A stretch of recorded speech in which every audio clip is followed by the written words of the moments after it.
और अभी भिवानी से एक बड़ी खबर आ रही है, जहां खुशखेड़ा औद्योगिक इलाके में आग का तांडव देखने को मिला है।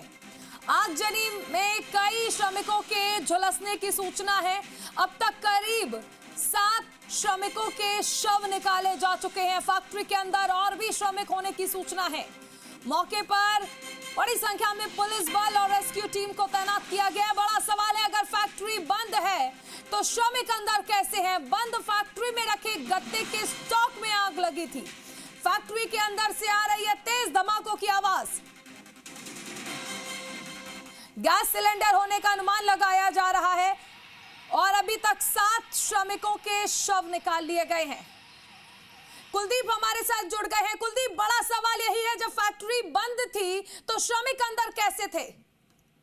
बिल्कुल कह सकते हैं कि थोड़ी देर पहले की जो अपडेट थी उसके अंदर यही बताया जा रहा था कि करीब 2 माह से फैक्ट्री बंद थी और अज्ञात कारणों के चलते आग लग गई। अगर पहले की बात करें तो उस समय यही बताया गया था कि यहाँ पे जो श्रमिक थे वो वहाँ पे कोई श्रमिक नहीं थे, जो एक आध जो गार्ड वगैरह थे उनको बाहर निकाल लिया। लेकिन अब सबसे बड़ा सवाल ये है कि जब फैक्ट्री बंद थी, फैक्ट्री के बाहर कोई नाम नहीं लिखा हुआ, उसके अंदर इतने श्रमिक कहाँ से आ गए? अगर अभी की बात करें तो फिलहाल जो 7 डेड बॉडीज है उनको वहाँ पे निकाला गया है और उनको टपोरा के अस्पताल भिजवाया गया है। अभी कि अगर पुलिस की बात करें तो पुलिस वहाँ पे रेस्क्यू करने में भी और लगी हुई है। लेकिन जो कचरे का ढेर है, कचरे के ढेर के अंदर अंदाजा लगाया जा रहा है कि जिसमें 3 से 4 डेड बॉडीज अभी और होने की संभावना है। लेकिन फिर एक बार वही वो सबसे बड़ा सवाल कि अगर बाहर से फैक्ट्री बंद है तो अंदर श्रमिक इस समय क्या कर रहे थे, जो कि बड़े सवालों के साथ अभी इस समय जो पुलिस है वो पुलिस इसमें जांच करने में लगी हुई है। जी ठीक है कुलदीप, एक चीज और समझना चाहेंगे, अभी वहां पर क्या स्थिति है और कितनी देर और लगेगी इस रेस्क्यू ऑपरेशन में? अभी की अगर बात करें तो वहाँ पे भारी पुलिस जाब्ता मौजूद है और जो फायर फाइटर वो मौके पे मौजूद है, क्योंकि यहाँ पे जो ब्लास्टिंग के बाद जो वहाँ पे जो गर्म चीजें थी उन गर्म चीजों को भी यहाँ पे ठंडा किया जा रहा है। कि आगजनी अभी थोड़ी देर पहले हुई थी तो वहाँ का जो माहौल है पूरा माहौल गर्म है, उसको ठंडा करने के लिए जो फायर फाइटर की दमकल की गाड़ियाँ लगातार यहाँ पे लगी हुई है। अगर हम फायर की बात करें तो भिवाड़ी, खुशखेड़ा और आपके रेवाड़ी संबंधित जो आसपास का जो इलाका है वहाँ से जो फायर की गाड़ी है उनको वहाँ पे मौके पे बुलाया गया। तो संबंधित जो अधिकारी है वो यहाँ पे लगातार यहाँ पे मॉनिटरिंग करें कि जल्द से जल्द इस आग पे काबू पाया जा सके और जो कैजुअलिटी है उस कैजुअलिटी को यहाँ पे गिना जा सके या कोई अंदर जो मजदूर फंसे हुए हैं उनका रेस्क्यू किया जा सके। जी कुलदीप, ये क्लियर हो पाया कि आग आखिर लगी किस में है? क्योंकि गैस सिलेंडर का भी अनुमान लगाया जा रहा है, लेकिन ये कहा जा रहा है कि दरअसल यहाँ पर गत्ते थे, तो गत्ते में आग लगी है या गैस सिलेंडर है जो फट रहे हैं? क्योंकि तेज धमाकों की आवाज भी आ रही है। अभी की अगर बात करें तो फिलहाल अभी इसके अंदर गत्ते के अंदर ही आग का लगना बताया इसके अंदर, क्योंकि यहाँ पे गत्ते का काम होता है। वहाँ पे सिलेंडर वहाँ पे रखे हुए, तो जब आग लगी तो सिलेंडर वहाँ पे ब्लास्ट में करीब 3 से 4 बार यहाँ पे ब्लास्टिंग से अंदाजा लगाया जा सकता है कि वहाँ पे 3 से 4 सिलेंडर वहाँ पे रखे होंगे और उन्हीं से ब्लास्ट हुआ है। क्योंकि इसके अंदर गत्ता पड़ा हुआ था, गत्ते के अंदर ही आग लगी। तो गत्ते के अंदर आग लगने जो उनका स्टॉक था वो स्टॉक पूरी फैक्ट्री के अंदर फैला, पूरी फैक्ट्री को उन्होंने अपने आगोश में ले लिया। जो ब्लास्टिंग थी वो ब्लास्टिंग के साथ ही वहाँ पे जो मजदूर थे हो सकता है उनके साथ ही वो कैजुअलिटी हुई। जी ठीक है, अभी ये जानकारी निकलकर सामने आ पाई है कुलदीप की आग लगी कैसे अचानक? अभी इस चीजों के सवालों के लिए पुलिस भी लगातार यहाँ पे लगी हुई है कि आखिर आग लगी कैसे, क्योंकि बताया जा रहा है कि स्टॉक था वो स्टॉक फैक्ट्री के पिछले हिस्से में रखा हुआ था। और अभी तक की जानकारी यही है कि अज्ञात कारणों के चलते आग लगी है, जिसकी अभी पुष्टि नहीं हो पाई कि आग आखिर कैसे लगी और क्यों लगी। इसका खुलासा भी अभी जल्द हो सकता है, क्योंकि पुलिस क्या है लगातार इसके अंदर कोताही नहीं बरत रही, लगातार इसके अंदर मॉनिटरिंग यहाँ की जा रही है। सबसे बड़ी बात की अभी तक जो फैक्ट्री का जो मालिक है, फैक्ट्री का मालिक भी आइडेंटिफाई नहीं हो पाया है, क्योंकि फैक्ट्री के बाहर जो एक साइन बोर्ड होता है, फैक्ट्री का नाम होता है, प्लॉट नंबर होता है, वैसा वहाँ पे फैक्ट्री के अंदर कुछ भी नहीं लिखा हुआ, जिसको लेकर पुलिस को काफी मशक्कत यहाँ करनी पड़ी है फैक्ट्री के ओनर को भी आइडेंटिफाई करने में। आसपास से कोई जानकारी मिल पा रही है? ये रिहायशी इलाका है या फिर इंडस्ट्रियल एरिया है जहां पर इस तरह की ये पूरी घटना हुई है? ये टोटली इंडस्ट्री एरिया है, टोटली इंडस्ट्री एरिया। ये औद्योगिक नगरी का इंडस्ट्री एरिया है जहाँ पे आसपास हजारों के तादाद में फैक्ट्री है। मैं पहले बता चुका हूँ कि आसपास की जितनी फैक्ट्रियां हैं करीब 100 से 200 मीटर का जो दायरा बनता है, 100 से 200 मीटर के दायरे को पूरी तरीके से खाली वहाँ पे करवाया गया है कि एहतियात के तौर पे आगजनी किसी और फैक्ट्री में नहीं पहुंचे। इसको लेकर पूरा जो आसपास का इलाका, उस आसपास के इलाके को भी यहाँ पे खाली करवाया गया है। पुलिस आसपास की जो फैक्ट्री के जो लोग हैं उनसे पूछताछ कर रही है कि ये फैक्ट्री थी किसकी, आखिर ये फैक्ट्री बनाती कि आखिर ये आगजनी कैसे लगी, आगजनी के समय यहाँ पे कितने मजदूर काम कर रहे थे। लेकिन फिलहाल अभी इसमें जो जांच है, जांच में पुलिस का जो खुलासा होगा, उस खुलासे के बाद इसके अंदर स्पष्ट हो पाएगा कि फैक्ट्री आखिर किसकी थी, किस कारणों से आग लगी और कितने श्रमिक इसके अंदर काम कर रहे थे। जी एक चीज और समझना चाहेंगे कि आसपास वहां पर अभी क्या स्थिति बनी हुई है और क्या वहां पर कुछ लोग मौजूद हैं, लोगों का क्या कहना है, उन्हें कोई जानकारी कि अचानक ये कैसे आग लगी?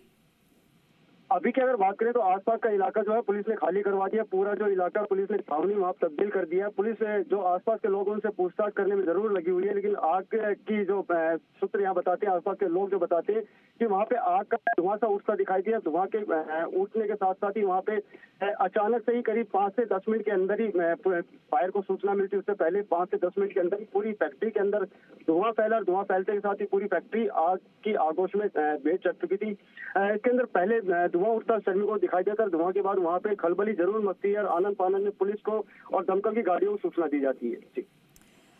अभी फिलहाल देखा जाए तो क्या स्थिति वहां पर बनती हुई नजर आ रही है कुलदीप? स्थिति काफी गमगीन यहाँ पे बनती हुई नजर आ रही है, क्योंकि यहाँ पे 7 कैजुअलिटीज बहुत बड़ी बात है। इसके अंदर और भी जो अंदाजा लगाया जा रहा है कि और भी अंदर मजदूर हो सकते हैं, तो स्थिति से आप अंदाजा लगा सकते हैं कि क्या वहाँ की स्थिति होगी, क्योंकि इनके जो परिजन है वो परिजनों को भी सूचना यहाँ पे मिलेगी। तो वहाँ पे काफी जो शोकाकुल माहौल होगा वो काफी मतलब गमगीन माहौल यहाँ हो सकता है, क्योंकि परिजनों को जैसे जैसे जानकारी मिलेगी परिजन वहाँ मौके पे पहुंचेंगे, उनको संभालना भी पुलिस के लिए बड़ी बात होगी। जो श्रमिक है जिनकी जलने की सूचना मिली थी कुलदीप, उनकी सेफ्टी के लिए क्या यहाँ पर कुछ इंतजाम नहीं किए गए थे? बिल्कुल, मैं बता रहा हूँ आपको कि तो सबसे पहले तो सबसे बड़ी बात यह है कि फैक्ट्री के अंदर जो ऑनर है वो ऑनर का आइडेंटिफाई हो, ऑनर ने क्या सुरक्षा के इंतजाम यहाँ किए हुए थे। और अभी तक तो यही क्लियर नहीं हो पाया कि श्रमिक जो जले हैं ये स्थानीय लोग हैं या कोई बाहर के लोग हैं, क्योंकि भिवाड़ी और कुशकेड़ा एक औद्योगिक इलाका है जहाँ पे हजारों किलोमीटर दूर से श्रमिक यहाँ काम करते हैं। तो कह सकते हैं कि कहीं ना कहीं यहाँ पे स्थानीय लोगों के साथ साथ जो बाहरी जो लोग जो श्रमिक थे उनकी कैजुअलिटी यहाँ हुई है, उनके परिवार को भी खबर पहुंचाना इस समय पुलिस के लिए प्राथमिकता बनी हुई है।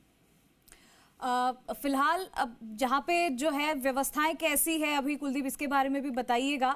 क्या यहाँ पर आसपास के इलाकों में और भी दूसरी फैक्ट्रीज हैं? बिल्कुल, आसपास के इलाके में हजारों की फैक्ट्री मौजूद है। फिलहाल रेस्क्यू के लिए अगर बात करें तो यहाँ पे अनगिनत एम्बुलेंस की गाड़ियां मौजूद है। डॉक्टर टीम्स को भी यहाँ पे बुलाया गया है और जो पुलिस के जो बड़े अधिकारी भी यहाँ मौके पर पहुंच रहे हैं। पल पल की जो जानकारी है, पल पल की जो अपडेट है, पल पल की अपडेट से वो अपने जो सीनियर है उनको अपडेट यहाँ करने में लगे हैं। लेकिन यहाँ पे एम्बुलेंस और डॉक्टर की टीम इसलिए यहाँ पे रखी हुई है, कहीं ना कहीं अगर कोई मजदूर श्रमिक यहाँ फंसा हो तो उसको तुरंत हॉस्पिटल लेके जाया जाए जा सके, या मौके पे अगर उनको ट्रीटमेंट की जरूरत हो डॉक्टर की टीम को यहाँ मौके पे बुलाया जा रहा है। जी कुलदीप, अगर रेस्क्यू टीम की बात करें तो रेस्क्यू ऑपरेशन अभी कहाँ तक पहुंचा है? क्या उनके सामने कोई चुनौती आ रही है, कोई टास्क आ रहा है रेस्क्यू करने में? टास्क की अगर बात करें तो ये पूरा जो फैक्ट्री है टीन शेड से घिरा हुआ है। टीन शेड से घिरा होने की वजह से जो फायर की जो गाड़ियां हैं, फायर की गाड़ियां अंदर नहीं जा पा रही, तो उनको लंबी पाइपलाइन के जरिए वो आग बुझाने का प्रयास किया जा रहा है। क्योंकि आगजनी की अगर बात करें तो फिलहाल आगजनी में करीब 80% की कमी जरूर आई है, लेकिन 20% जो वहाँ पे तपन है, तपन की वजह से जो फायर के जो लोग हैं, रेस्क्यू के लोग हैं, उनको अंदर जाने में, क्योंकि पूरा जो टीन शेड में धुआं का गुब्बार वहाँ पे घुल चुका था, जिससे रेस्क्यू की टीम को यहाँ पे मशक्कत जरूर करनी पड़ रही है। लेकिन लगातार टीम जो है रेस्क्यू की टीम है, फायर फाइटर की टीम है, वो हार नहीं मान रहे। और ये जो 7 जो श्रमिक है, इनको श्रमिकों को भी रेस्क्यू टीम ने बाहर निकाला। आसपास जो गर्म इलाका है उस गर्म इलाके में भी इस समय जो रेस्क्यू की टीम है उस समय जो श्रमिक है उनको ढूंढने का यहाँ पे प्रयास जरूर कर रही है। जी जब यहाँ पर ये घटना हुई तो यहाँ पर पुलिस, रेस्क्यू टीम, दमकल की टीम कितनी देर में पहुंची थी? क्या समय लगा था उन्हें? कह सकते हैं कि ये जो घटनास्थल जो फायर स्टेशन है यहाँ कुशकेड़ा का फायर स्टेशन से महज 200 से 300 मीटर की दूरी पे यहाँ पे बताया जा रहा है। तो कह सकते हैं कि कुशकेड़ा थाना पुलिस को जैसे सूचना मिली तो कुशकेड़ा थाना पुलिस भी पास में करीब 500 मीटर की दूरी में कुशकेड़ा थाना था, और उसके साथ ही जो फायर की जो गाड़ी थी फायर स्टेशन भी पास में था। तो कह सकते हैं कि कहीं ना कहीं जो जितने भी जो लोग थे, फायर के लोग हों या पुलिस के लोग हों, उन्होंने तत्परता दिखाते हुए मौके पर जल्दी पहुंच गए थे। लेकिन आगजनी के साथ साथ जैसे आग मैं बता चुका हूँ कि आग जैसे ही अंदर फैली तो श्रमिक जो अंदर काम करे तो उनको संभलने का मौका नहीं मिला। धुआं का गुब्बार कह सकते हैं आप, इसको झुलसना कह सकते हैं कि उससे उनकी कैजुअलिटी जरूर हुई। जैसे नहीं तो जैसा कि आपने बताया कि फैक्ट्री तो बंद पड़ी थी, तो श्रमिक अंदर कैसे थे? और दूसरी चीज ये कि क्योंकि गत्ते की फैक्ट्री थी और गत्ते की फैक्ट्री होने से आग तेजी से बढ़ी होगी, सिलेंडर भी अंदर रखे हुए थे, ये भी बताया गया है। बिल्कुल यही जांच का विषय है कि थोड़ी देर पहले की अपडेट यही थी कि फैक्ट्री करीब 2 से 3 माह पहले बंद थी, और फैक्ट्री के बाहर नाम नहीं लिखना भी सबसे बड़े संदेह के घेरे में आता है कि फैक्ट्री का नाम भी बाहर नहीं लिखा हुआ, अब तक ऑनर का पता नहीं चला। अगर फैक्ट्री 2 से 3 माह पहले बंद थी तो फैक्ट्री के अंदर जो श्रमिक थे वो श्रमिक अंदर क्या कर रहे थे? तो कह सकते हैं कहीं ना कहीं इसके अंदर जो पुलिस की जो जांच है सबसे पहले प्राथमिकता यही है कि अंदर जो श्रमिक जितने फंसे हुए उनको बाहर निकाला जाए, या जो कैजुअलिटीज हुई है उनको अस्पताल पहुंचाया जाए, या अंदर श्रमिक पहुंचे हुए उन्हें फर्स्ट एड दिया जाए। तो प्राथमिकता के तौर पे पुलिस अभी इसी बिंदु पे काम कर रही है कि सबसे पहले रेस्क्यू किया जाए। उसके बाद की बात है कि ये फैक्ट्री किसकी थी, ये श्रमिक अंदर क्या कर रहे थे, और ये सभी जो जितने पहलू हैं उन पहलू और बिंदुओं के ऊपर प्राथमिकता के जो प्रथम दृष्टा जो यहाँ पे रेस्क्यू किया है, उसके बाद यहाँ पे जो पुलिस की तरफ से जो जांच है, जांच को आगे बढ़ाया जाएगा। पुलिस की तरफ से कोई स्टेटमेंट आया कुलदीप, क्या कुछ कहा है घटना को लेकर? हमारी डीएसपी शिवराज सिंह से बात हुई, जो कि तिजारा सर्किल के डीएसपी, उन्होंने यही बताया कि जो घटनाक्रम हुआ है, घटनाक्रम काफी दुखद है। करीब 7 डेड बॉडीज को उन्होंने अभी निकाला है। जो उनकी जो टीम है, लगातार डीएसपी भी यहाँ पे रेस्क्यू करने में लगे हुए हैं, क्योंकि अंदर जाने में जो फायर के लोग हैं उनको मशक्कत करनी पड़ी। कहीं ना कहीं पुलिस की जो टीम है, पुलिस के जो जवान है, वो भी इस टीम का हिस्सा बने हुए, रेस्क्यू करने में इसमें लगे हुए हैं।